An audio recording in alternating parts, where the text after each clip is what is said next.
Hello po, nandito kami ngayon sa Golden City.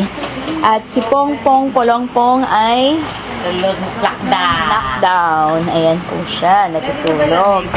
Oo, nag-start na. Ito po si Ate Tay-Tay na tangkad-tangkad at ang sexy-sexy. Ayan po si Kelkel, dalaga na. Siyempre si Ate Sheng-Sheng. Alam mo, talino niya. Kanina binasahan ko sila ng libro ni Vincent. Sabi ko, what is this? Cat. Alam niya. Tapos sabi ko, where's the butterfly? Nanila yung butterfly. Ang galing niya. Sabi ko, you're so good. Ang dali-talino nito si Sheng-Sheng eh. Anak, no? Kakanta ka mamaya. May butas pa. Bigyan mo rin si tita. May butas pa, may butas. Tingnan mo, ang sexy naman niya, kasyang-kasya. Oh my gosh, you're so sexy. Hello. Papaan. Sabi niya kasi sa kanya to.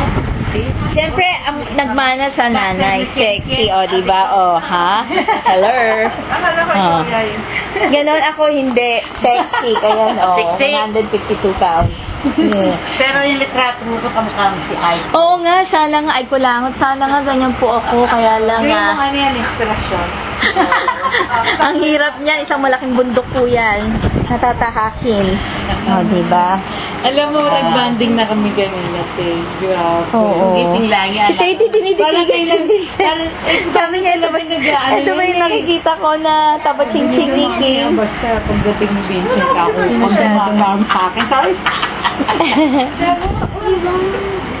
Ayun. Saan yung laptop? Ito ba yung laptop? Pero kasi yung mga anak mo. Ito yung laptop, di ba, Tita Cecil? Oo. Ang dalawa mong anak na dalaga, Sel.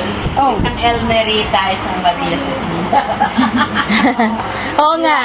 Ikaw to, si Kelkel, at ito si Kuya Elmer. Ayan. Lemon mix. Ito ba lumiliwanag yan eventually? Pag, ay ano? Ayan na yan. eh. Kasi 3 for 100 lang yan. Sorry. Kasi sa ano, sa di ba doon na, no, madilim muna tapos eventually Oo. lumiliwanag. Lumiliwanag. Oo.